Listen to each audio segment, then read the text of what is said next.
video, I'm going to model multiplying multi-digit numbers times decimal numbers using an area model and the standard algorithm.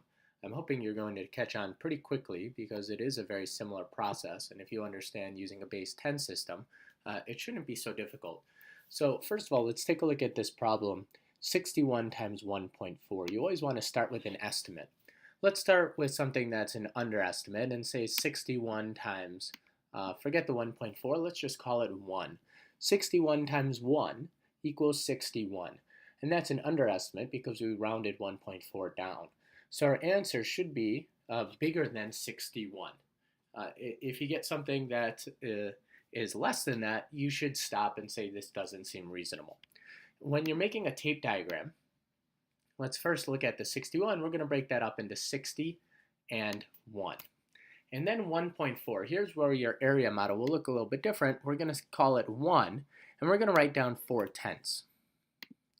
Now I'm going to go ahead and actually multiply this out. 60 times 1 is obviously 60. 1 times 1 is 1. So if we just look at our whole units, this is equal to 61. When we move down and now we're multiplying by 4/10, let's just say if it was 60 times 4, that's going to be 240, but it's not 60 times 4, it's 60 times 4/10. So I'm going to keep that unit in there. I'm going to call this 240 tenths because we have 4/10, and then think about 4/10 in that tenths place value multiplied by 60. That will give us 240 tenths. 4/10 times 1 will remain 4/10. So when we add this up, we have that equal to 244 tenths. So how do you add this? You need to have an understanding of place value and recognize that 244 tenths is too crowded. So we're going to shift those place values out.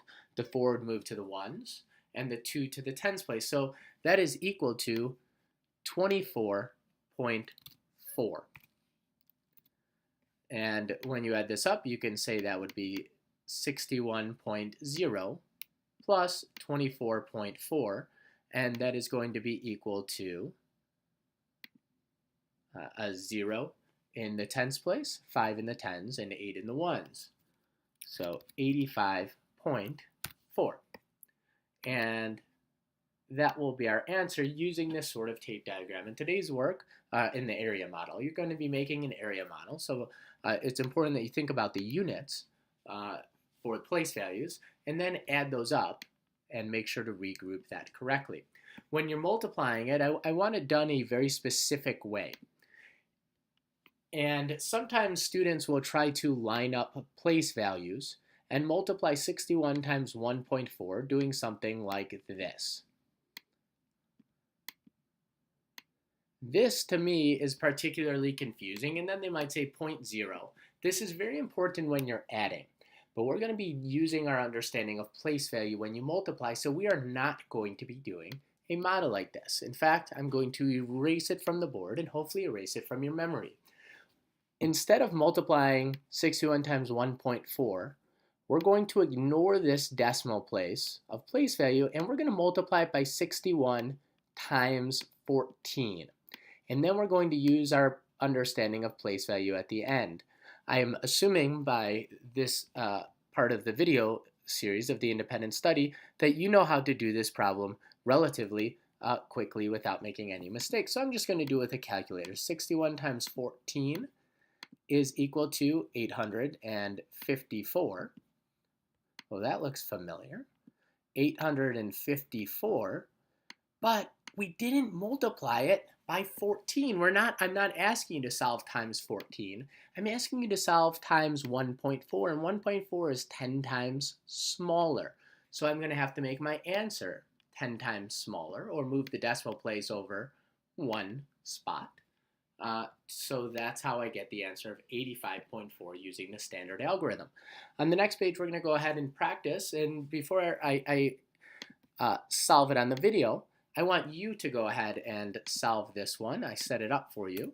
It's 3.8 times 42. So I wrote down 3 8/10 times 42. So go ahead and try to solve this one. And when you're ready, press play in the video. This will be the last one I model of this sort. I'm going to go ahead and solve it now. 40 times 3 is 120. 8 times 4 is 32. So I'm going to say 320, but my units are going to be tenths. 3 times 2 is 6, and 8 times 2 is 16 tenths. So now when I add it up, I have 120 plus 6 is 126. So that was me just adding these two sections. And then I have 335 tenths. So that's 335 tenths. Now it's going to be a little too crowded in that tenths place value, so we're going to shift that out so that it is 33.5. 33.5. Go ahead and add that up. We'd have decimal. So we would have 5 in the tenths. 9, 5, 1. And sometimes I go and check the estimate afterwards, even though it's a best practice to do that ahead of time. 4 times 40, if I was to estimate this, as you'll be required to do on your assignment. And sometimes you go and check the reasonableness. In reality, after you actually get the problem, you think to yourself, would this make sense? When I look at this, 4 times 40 would be 160. So 3.8 times 42 to be 159.5 sure looks reasonable to me. Now, once again, when you solve it using the standard algorithm, you're going to be multiplying 42 times 38. And notice how I line it up. I don't actually even think about the decimal until the end. So I'm actually treating this as if I'm multiplying 42 times 38. When I do it on the calculator, 42 times 38 is equal to 1596, which means I made a mistake in this video. 1596, and that makes me, oh, you can see what I did here. Now I'm looking back at my work, I'm saying, wait a minute, that didn't make sense. 8 times 2 is 16. I accidentally wrote down the wrong number. So this would be a decimal here, 159.6. And if you're doing this along with me, you were probably shouting at the video saying, you made a mistake. 8 times 2 is not 15, it's 16. And that was a typo, and I should have caught that. So it's 1596, but it's not 38, it's 3.8. So that's why we wind up with 159.6, because we're making it 10 times smaller. On the next page, we're just going to do a series of practice ones where I'm going to give you the answer. I'm going to give you a related fact, and then you're going to have to solve it. If 98 times 768 equals 75,264, then 98, this stays the same, times 7.68, well, wait a minute. 7.68, we made it 100 times smaller. We moved that decimal place over from the end 2 spaces over. So if I'm doing that to one side, then I must do it to the rest. My answer must be 100 times smaller as well. So my answer will in fact be 752.64. You see, I made the answer 100 times smaller. I moved the decimal place over two parts. Try this one on your own. Read it and solve.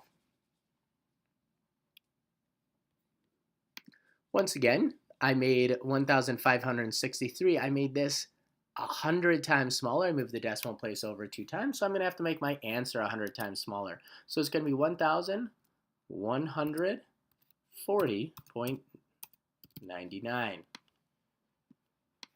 And go ahead and solve this last one. 46 times. This time I just made it 10 times smaller. So my answer is going to be 5,699.4. So as long as you understand this, then you're understanding the relationship of moving that decimal place over in your answer and treating it as such. So you should be ready for this assignment if you get this. I do want to make one quick note about today's assignment. There is a mistake on today's assignment that you might catch. So hopefully, if you're watching the video, you will see this. On one of the problems, it says if 26 times 34 equals 4,824, then 36, this should be 26, and times 31.34 should just be 0.34 equals. You can't solve something else unless it's a related fact.